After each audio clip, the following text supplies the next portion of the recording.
Exodus chapter 21. These are the laws you are to set before them. If you buy a Hebrew servant, he is to serve you for 6 years, but in the 7th year he shall go free without paying anything. If he comes alone, he is to go free alone. But if he has a wife when he comes, she is to go with him. If his master gives him a wife and she bears him sons or daughters, the woman and her children shall belong to her master, and only the man shall go free. But if the servant declares, I love my master and my wife and children, and do not want to go free, then his master must take him before the judges. He shall take him to the door or the doorpost, and pierce his ear with an awl. Then he will be his servant for life.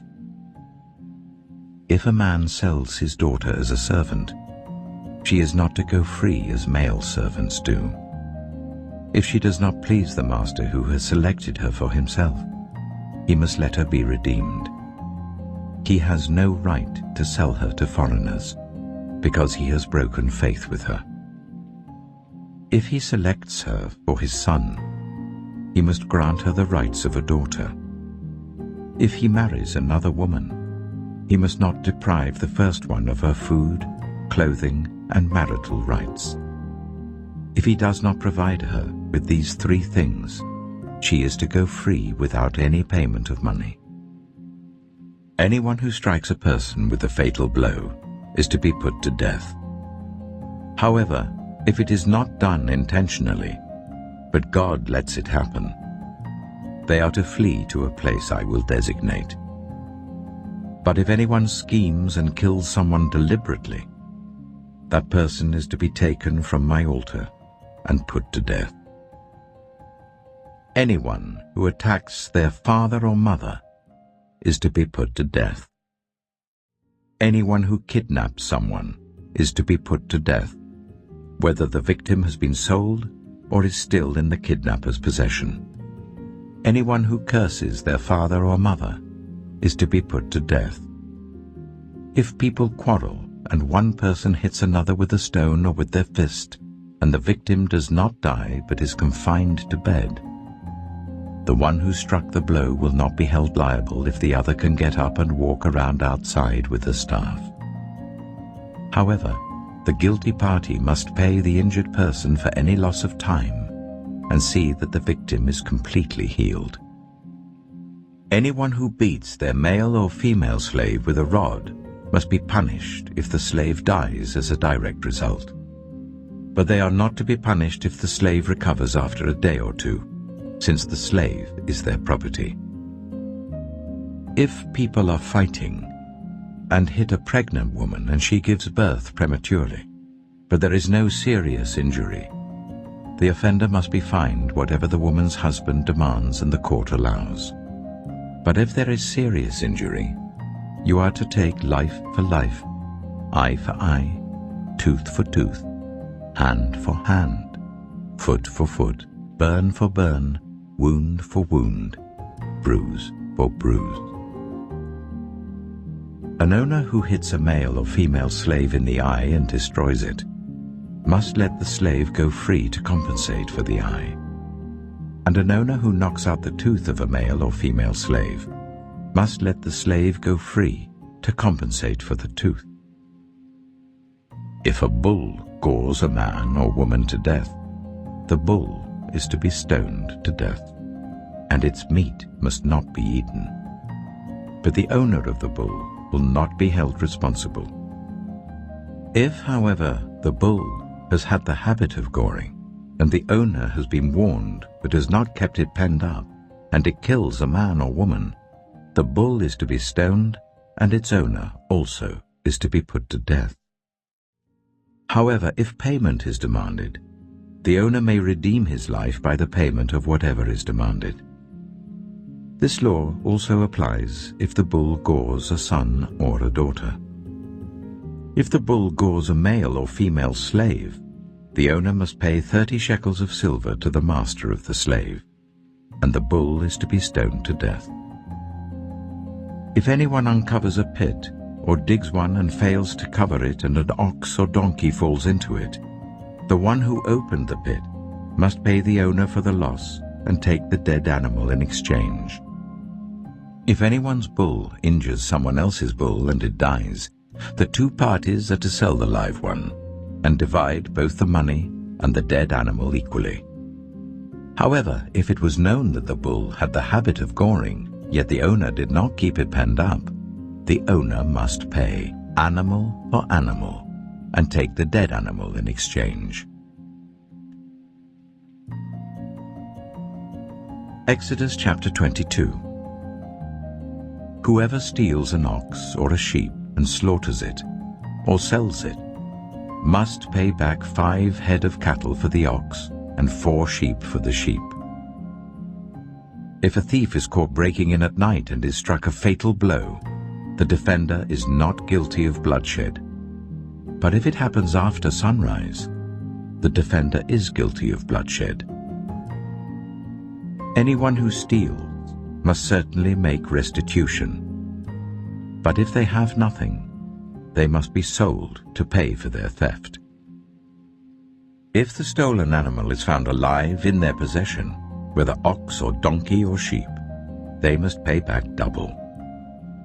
If anyone grazes their livestock in a field or vineyard and lets them stray and they graze in someone else's field, the offender must make restitution from the best of their own field or vineyard. If a fire breaks out and spreads into thorn bushes, so that it burns sheaves of corn or standing corn or the whole field, the one who started the fire must make restitution. If anyone gives a neighbor silver or goods for safekeeping and they are stolen from the neighbor's house, the thief, if caught, must pay back double. But if the thief is not found, the owner of the house must appear before the judges, and they must determine whether the owner of the house has laid hands on the other person's property. In all cases of illegal possession of an ox, a donkey, a sheep, a garment, or any other lost property about which somebody says, "This is mine," both parties are to bring their cases before the judges. The one whom the judges declare guilty must pay back double to the other. If anyone gives a donkey, an ox, a sheep, or any other animal to their neighbor for safekeeping and it dies, or is injured or is taken away while no one is looking, the issue between them will be settled by the taking of an oath before the Lord that the neighbor did not lay hands on the other person's property. The owner is to accept this, and no restitution is required. But if the animal was stolen from the neighbor, restitution must be made to the owner. If it was torn to pieces by a wild animal, the neighbor shall bring in the remains as evidence and shall not be required to pay for the torn animal. If anyone borrows an animal from their neighbor and it is injured or dies while the owner is not present, they must make restitution. But if the owner is with the animal, the borrower will not have to pay. If the animal was hired, the money paid for the hire covers the loss. If a man seduces a virgin who is not pledged to be married and sleeps with her, he must pay the bride price, and she shall be his wife. If her father absolutely refuses to give her to him, he must still pay the bride price for virgins. Do not allow a sorceress to live. Anyone who has sexual relations with an animal is to be put to death. Whoever sacrifices to any god other than the Lord must be destroyed.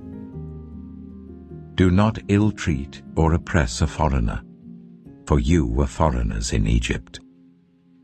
Do not take advantage of the widow or the fatherless. If you do, and they cry out to me, I will certainly hear their cry. My anger will be aroused, and I will kill you with the sword. Your wives will become widows, and your children fatherless. If you lend money to one of my people among you who is needy, do not treat it like a business deal. Charge no interest. If you take your neighbor's cloak as a pledge, return it by sunset, because that cloak is the only covering your neighbor has. What else can they sleep in? When they cry out to me, I will hear, for I am compassionate. Do not blaspheme God or curse the ruler of your people. Do not hold back offerings from your granaries or your vats. You must give me the firstborn of your sons. Do the same with your cattle and your sheep. Let them stay with their mothers for 7 days, but give them to me on the 8th day. You are to be my holy people. So do not eat the meat of an animal torn by wild beasts. Throw it to the dogs.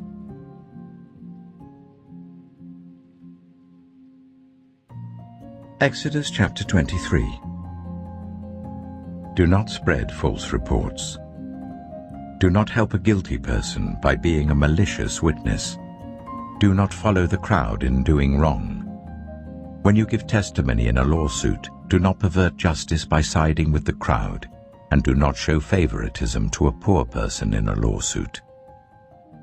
If you come across your enemy's ox or donkey wandering off, be sure to return it. If you see the donkey of someone who hates you, fallen down under its load, do not leave it there. Be sure you help them with it. Do not deny justice to your poor people in their lawsuits. Have nothing to do with a false charge, and do not put an innocent or honest person to death, for I will not acquit the guilty.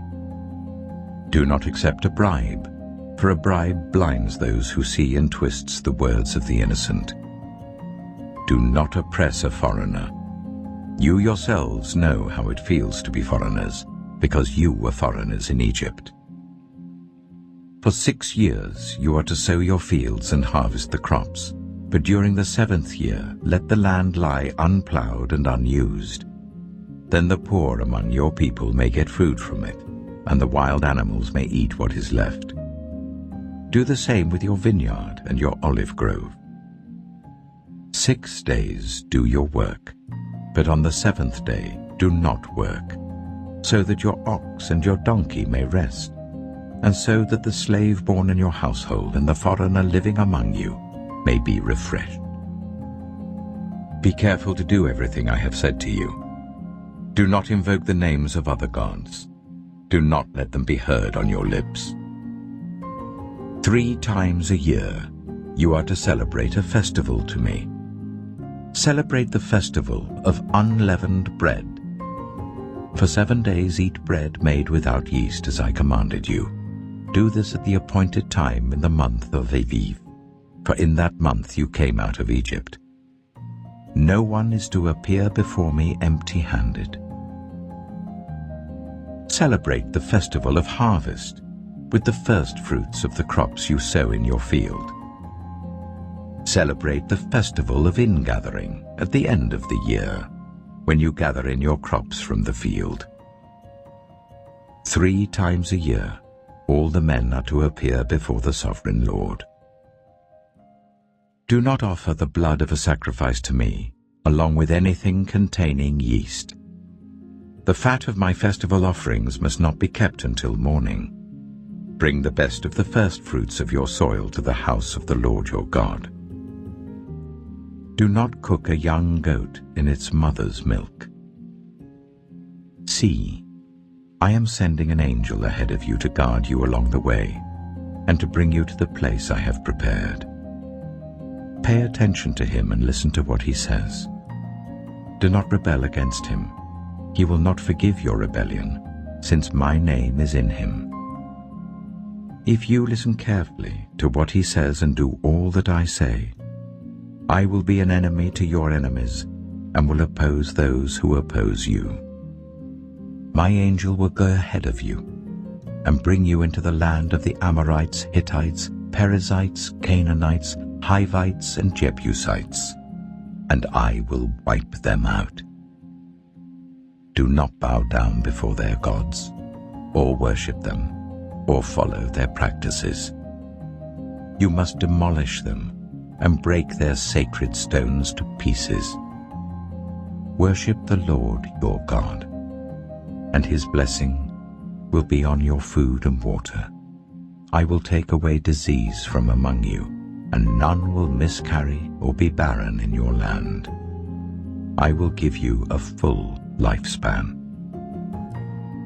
I will send my terror ahead of you, and throw into confusion every nation you encounter. I will make all your enemies turn their backs and run. I will send the hornet ahead of you to drive the Hivites, Canaanites, and Hittites out of your way. But I will not drive them out in a single year, because the land would become desolate and the wild animals too numerous for you. Little by little I will drive them out before you, until you have increased enough to take possession of the land. I will establish your borders from the Red Sea to the Mediterranean Sea, and from the desert to the Euphrates River. I will give into your hands the people who live in the land, and you will drive them out before you. Do not make a covenant with them or with their gods. Do not let them live in your land, or they will cause you to sin against me, because the worship of their gods will certainly be a snare to you.